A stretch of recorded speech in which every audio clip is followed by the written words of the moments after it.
del no alcohol en la el no comunidad consumo de valenciana. alcohol, El no ¿no? consumo, exacto. Claro. ¿Vale? Entonces, nada, lo vamos a preparar. ¿Vale? Son dos cócteles. Uno es San Francisco, que este zumo... San Francisco es zumo de naranja solo con un toque de granadina. ¿Vale? Yo lo acabo de poner aquí y así después lo podéis degustar.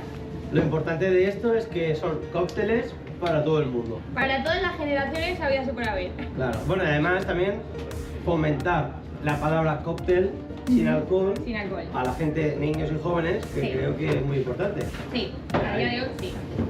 Vale. Hay que Aquí tener- hemos dicho naranja y granadina. Sí.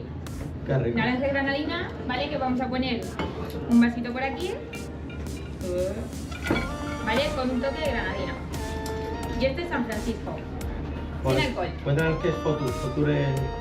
Fotur es la Federación de Actividades de Ocio y Turismo en la Comunidad Valenciana. Entonces lo que hace son eventos, festivales y ferias, ¿vale? Como hoy, que hoy estamos en la Fira del Ecomarqués. Ah. Vale, ahora vamos a hacer el cóctel Sunrise, ¿vale? El cóctel inteligente sin alcohol, que es zumo de naranja, ¿vale?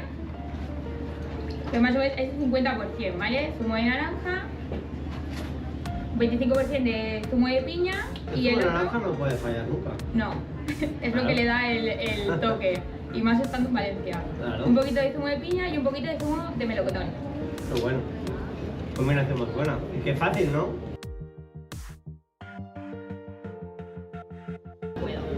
Vale, y esto igual, lo servimos en un vasito ¿Vale? y un toque de granadina. Vale, ya lo tendríamos. Es súper rico. ¿Y ya está? Ya está, ya podemos degustarlo. Bueno, de una manera muy fácil, ¿verdad? Y la importancia para mí que es el consumo o la fomentar el no consumo de alcohol El no consumo. desde los jóvenes, desde los niños, y que con 4 cositas hacemos unos cócteles. Buenísimos y Maravilloso. aptos para todos.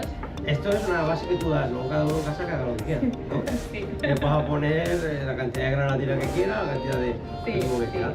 Bueno, como vamos a degustar, ¿vale? Vendrán las dos chicas que tenemos aquí, súper simpáticas, con una sonrisa en la cara siempre, y nos van a ir pasando por las sillas y lo van a ir dando a degustar, ¿vale? ¿No? Vale.